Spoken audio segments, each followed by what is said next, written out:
Bonjour à tous et bienvenue.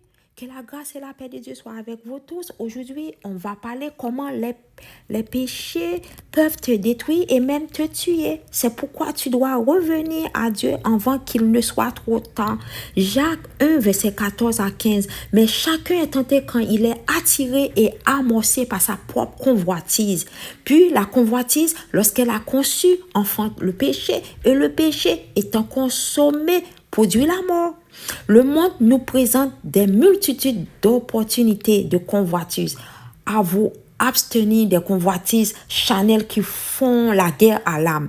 L'apôtre Jean nous a aussi mis en garde des convoitises provenant de notre corps en regard avec le monde.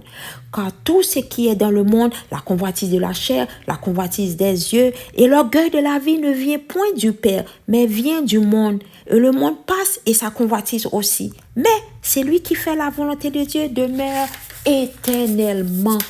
Ceux qui vivent dans la chair ne sauraient plaire à Dieu.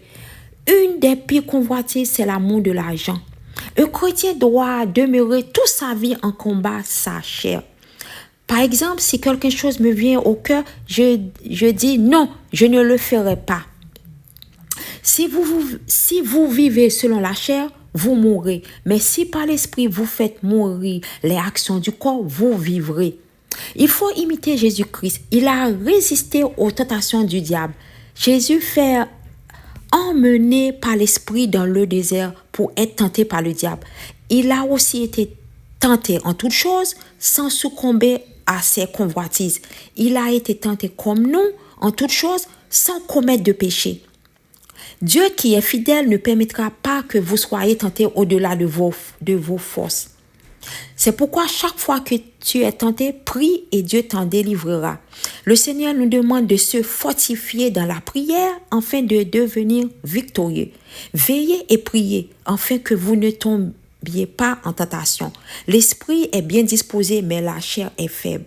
C'est pourquoi prenez toutes les âmes de Dieu afin de pouvoir résister dans le mauvais jour et tenir ferme après avoir tout surmonté.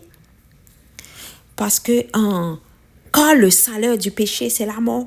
Mais le don gratuit de Dieu, c'est la vie éternelle en Jésus-Christ, notre Seigneur. Ils mettent leur fierté dans ce qui fait leur honte. Leurs pensées sont toutes dirigées vers les choses de ce monde. Ce qui pourrait vouloir dire qu'ils ne pensent qu'à satisfaire leur appétit ou à servir leur propre intérêt. Que Dieu vous bénisse tous abondamment. À bientôt.